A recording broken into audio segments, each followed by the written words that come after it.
Vatsim-pana entin'i Pasteur RATIANARIVO Rabarijaona. Aoka iombavaka tsy atoboko. Ry Andriamanitra raisanaka fanay masonao, midera sy mankalaza amin'ny voninahitra anao zay tratra indray izao maraina izao. Mitsaoka anao zahay ry tompony tompo sy mpanjaka ny mpanjaka, Andriamanitra rehetra, tsara sady mpanao tsara. Ianao tokoa nilay niandohanay sy mbola hiafaranay. Niandohana izao rehetra izao, ary miazona izao rehetra izao, eo ambany elatry ny fahasoavanao. Izany rehetra izany no mbola ahafahany indray manatona anao ampanetren'ny tena amin'ity andro ity. Mba azonay miaino ny teninao, ny Hafatrao, ary mandatsaka izany eo am-ponay. Mba ahafahany mampiatra izany amin'ny fiainanay rehetra. Misaotra sy mankasitraka anao tompony izany. Tsy tanteraka izay fa diso natrehanao, na tamin'ny eritreritra natao am-ponay, na tamin'ny nataonay, na tamin'ny fihetsikay, ndraisin'ny tananay sy naleny tongotray. Ko diovy amin'ny ranao sarobidy Jesosy, mba afaka amin'ny fahotana sy ny tsy fahamarinana rehetra. Deoka alefananao masina amin'ny asa mahery tompo Jesosy, mba ho voninahitra izao fotoana izao. Miterena tompo araka ny fombanao voninkaino izay mpanomponao, amin'ny anaranao Jesosy Kristy ilay velona masina manakina avy Nazareta, tompony tompo sy mpanjakany mpanjaka ny zony maniry sy mangataka izany. Alleluia. Amen. Faly miarabantsika amin'ny anaran'i Jesosy ry havana tratra indray izao andro izao, dia ny fiadanany tompony eo amintsika, ary herin'ny fanahy masina mba hanokatra ny fanahintsika azontsika mandre ny hafatry ny tompo. Izao tokoa ary ny hafatry ny lanitra nomeny antsika, miorina avy ao amin'ny ohabolana faha-efatra ny andininy fahatelo amby roapolo. Ohabolana faha-efatra ny andininy fahatelo amby roapolo. Proverbe numéro 4, verset 23. Amin'ny anaran'i Jesosy. Tandremo ny fonao mihoatra noho izay rehetra tokony ho tandremana, fa avy ao aminy no hiavian'ny aina. Fa koa Jesosy amin'ny Matthieu 7:17, Matthieu 18:3, amin'ny anaran'i Jesosy. Lazaiko aminareo marina tokoa, raha tsy miova ianareo ka tonga tahaka ny zaza, dia tsy hiditra amin'ny fanjakan'ny lanitra mihitsy ianareo. Izay manatsofinao ankizy ihany izay lazain'ny fanahy masina amin'ny fiangonana. Hoe ilay tompony tompo sy mpanjaka ny mpanjaka, anaka, fantaro ny zavatra amin'ny alalan'ny fanahiko. Eny jereo sy fantaro ny fahamarinako amin'ny alalan'ny mason'ny fanahiko, fa tsy ny maso ny nofinareo. Tsy maty tanteraka ny fanomezan'ny apôstôly amin'izao androntsika izao. Misy mpino maro, eny marobe miasa ao amin'ireo famezam-pahasoavana ireo. Saingy indrisy fa maro koa no mampianatra diso, fa ireo famezam-pahasoavana ireo dia maty ary tsy miasa intsony eo amin'ny tenako ankehitriny. Izy mino fa maty ireo famezam-pahasoavana ireo, laingana Satana izany. Ireo zava-bita ireo dia fitaovam-piadiana hanoherana ny fahavalo, ary Jesosy no mitoetra ao amintsika no ny herin'ny fanahy masina.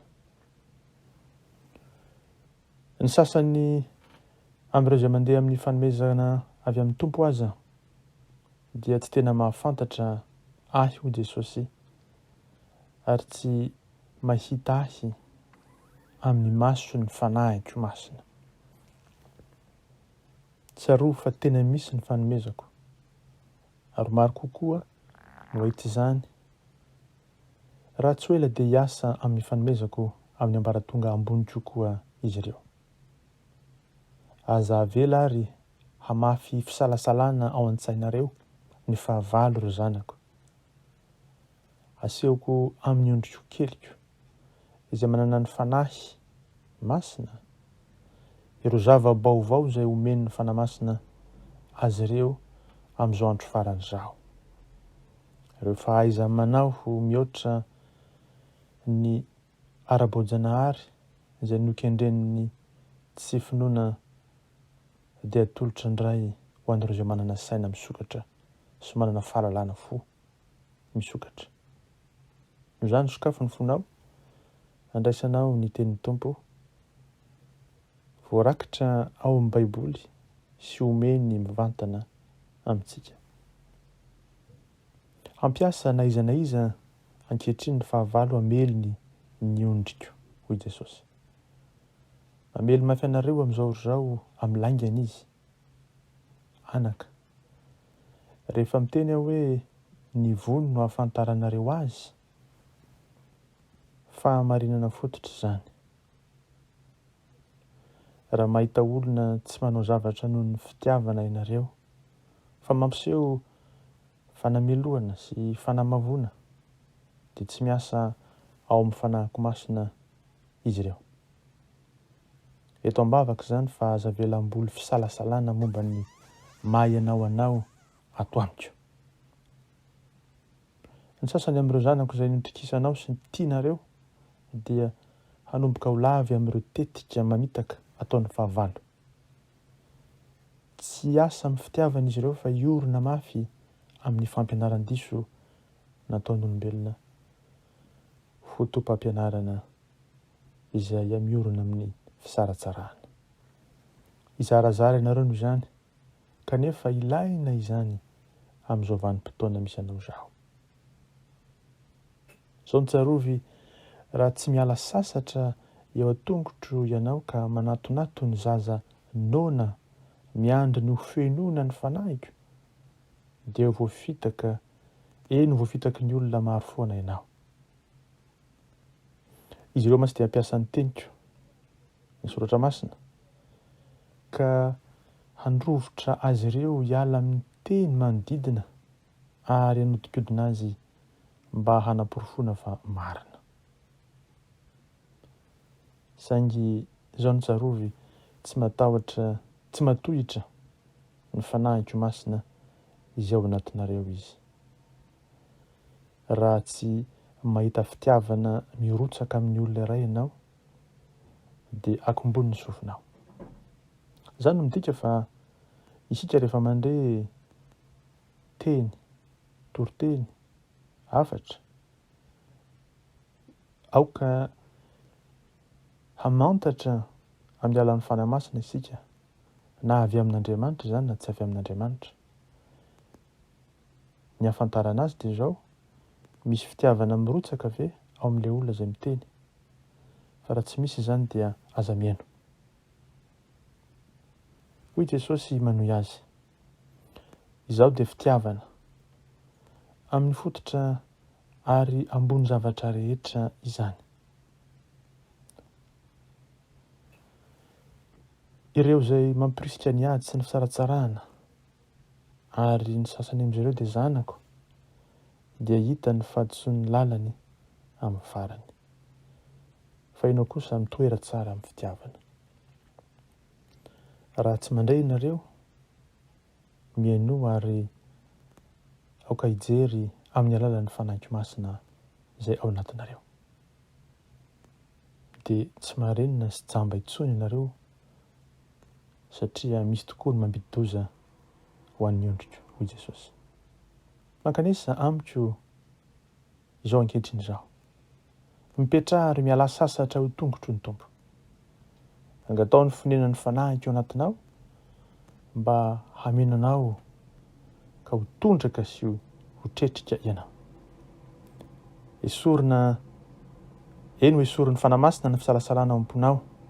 Anaka, izao no lazaiko aminareo satria manantona ahy amin'ny toe-tsaina hafa ianareo dia tsy afaka ny azo hatanteraka na handray asy ny fanatitra tonga lafatra noho ny fahotanareo. Eny ny fanatitra izay nateriko indray mandeha monja. Raha navelanareo handoto ny fisainanareo ny fampianaran'olombelona, dia ho tonga sarin-javatra manjavozavo aminareo izaho. Eny, tsy maintsy mandray ny filazantsarako amin'ny endriny madio ianao. Tsy afaka manampy izany. Ary rehefa miezaka manao izany ianareo dia ny fireherehanareo ara-nofo no tonga manakona ilay rano madio izay entiko. Madio aho, madio ny fahamarinako, ary madio ny filazantsarako. Raha misy olona milaza aminao fa azonao atao no manampy ny filazantsarako mba hahatonga izany ho feno kokoa na tsaratsara kokoa, dia mitandrema. Voafitaka io olona io ka mametraka ny tenany eo ambonin'ny lalàn'ny soratra masina. Ny lalàna izay efa tanteraka tamin'ny fahafatesako tao amin'ny fijaliana, izany. Efa nahatanteraka ny lalàna aho hoy ny Tompo. Ahoana ary no hanampiana ny fahatanterahako?